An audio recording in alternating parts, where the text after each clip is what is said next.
2-in-1. Larissa is a tall Russian woman with a top bitch temperament.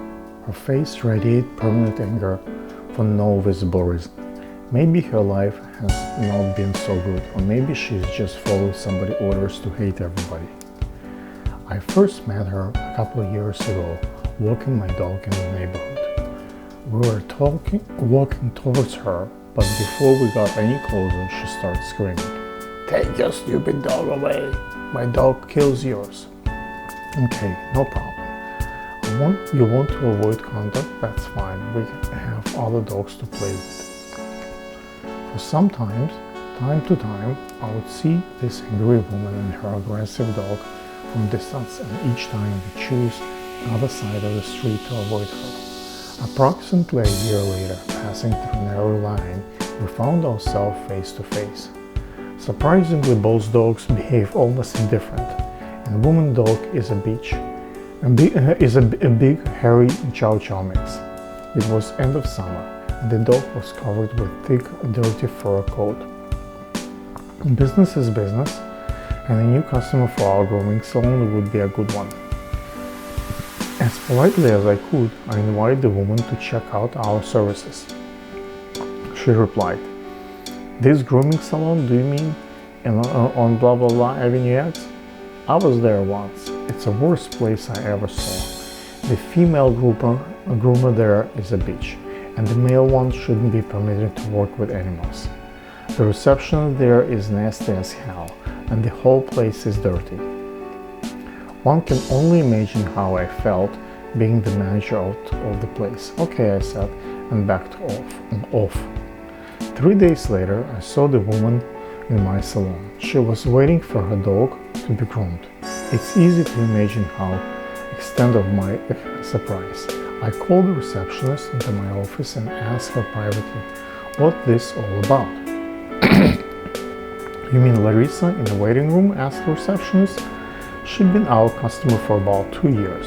She visits us twice a year for grooming and once a year for vet to check up. Each time she complains about everything.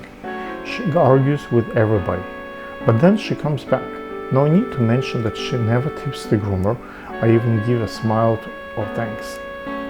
It happens, people are different. They can be bitchy. It's their right in a free country. Also, business is business, and as long as she pays her bill, her attitude is okay with the management." After a while, a woman and her dog disappeared from my neighborhood.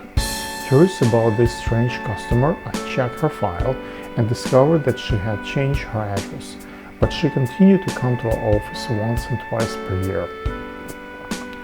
A couple of years later, during a slow business period, we got a call from the dog of our long-term customer needed emergency veterinary services, but the owner could not bring the dog herself. I agreed to pick up the dog. After half an hour drive, we arrived at the pickup address.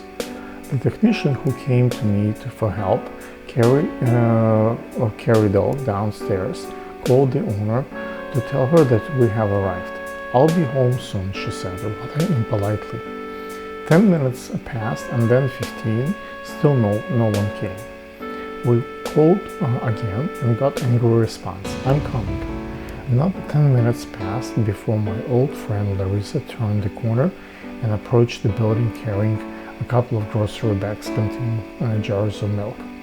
Another 20 minutes and we were on the way back to the office. Of course, Larissa gave my technician a hard time. We had to handle the dog incorrectly, forgetting to put soft pillows under his head, among other things. Nothing in the woman temperament has changed. There was a traffic jam and we spent twice as much time on the road going back. To survive our close proximity in confined space of the car, I asked a few obvious questions. What happens to the dog? How has he been feeling recently? How comfortable are your dogs? Turn out she has 2 now, and the new address, and so on. Suddenly, I was talking to a completely different person. We had to move because the stupid landlord didn't welcome my second dog. It was very cold for my children, she meant dogs, at the previous apartment. Thanks God, in the new one it's warm in the winter and cold in the summer. There is a park next to the building, so my kids' dog have plenty of space to walk and play. Oh, I love them so much. Yesterday, as usual, I gave them a cup of milk and honey in the morning, and suddenly I discovered that my angel, the Chow Chow mix, has a bad appetite. I was so upset and he was keeping his head to one side at all times.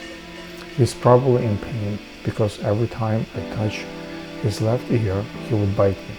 I don't blame him. It was my fault. I should have been more gentle.